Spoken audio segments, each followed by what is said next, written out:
Joining me right now is Pennsylvania Congressman and House Foreign Affairs and Transportation and Infrastructure Committee member Scott Perry. Congressman, great to see you. Back with me all morning this morning, Lee Carter and Brian Brenberg joining the conversation as well. Congressman, it's good to see you. Thanks very much for being here. What have you seen in Pennsylvania? Because I know that the Trump legal team is going to appeal some of the judgments we've seen in Pennsylvania and try to take it to the Supreme Court.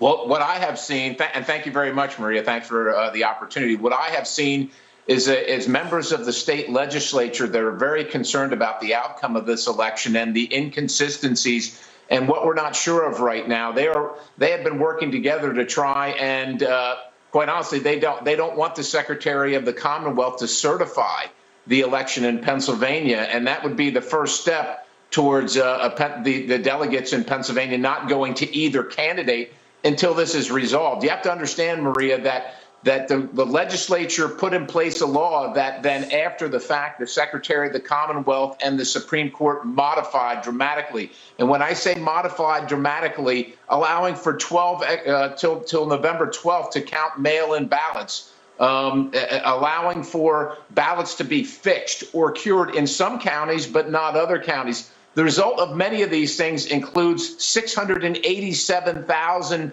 ballots that were counted unsupervised. So there is, and that doesn't even get into the affidavits that were made, and that doesn't get into the digital concerns about whether it's one platform or another in Pennsylvania. There are a lot of inconsistencies. The problem is, Maria, that most Republicans don't believe in the veracity of the outcome of this election, but a whole lot of Democrats don't believe it either. And if we're going to have a civil society that's based on elections, we have to have the trust and confidence that our elections are conducted accurately. And right now, there's a lot of Pennsylvanians that simply don't believe it.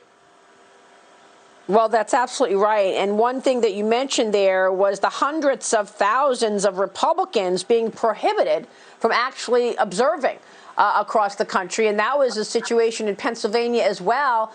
But how long does the Trump team have? I mean, you know, the certifications are happening. Do you think that this goes to the Supreme Court?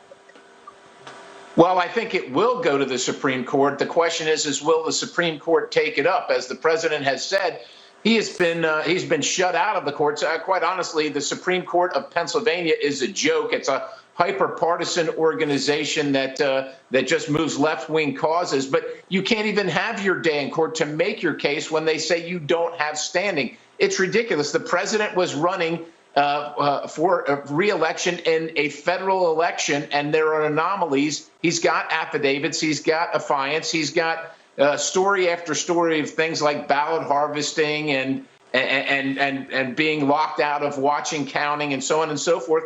And he doesn't even get to make his case in court. It's ridiculous. So the question is will the court let the president make his case? And you know, whether they agree with him or not, this is America. You should be allowed to make your case. Yeah.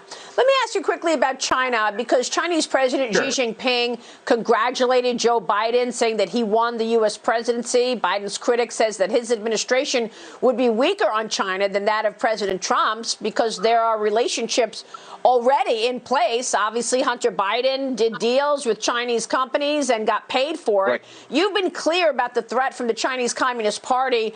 Are we going into a situation that we're going to see the president's hard stance on China be reversed should Joe Biden become the next president?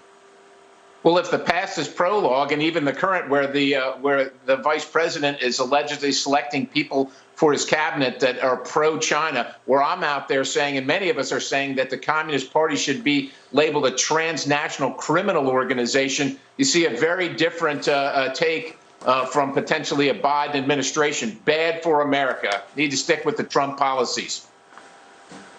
All right, Congressman, it's great to have you this morning. Come back soon. Thank you so much. Scott Perry joining us this morning.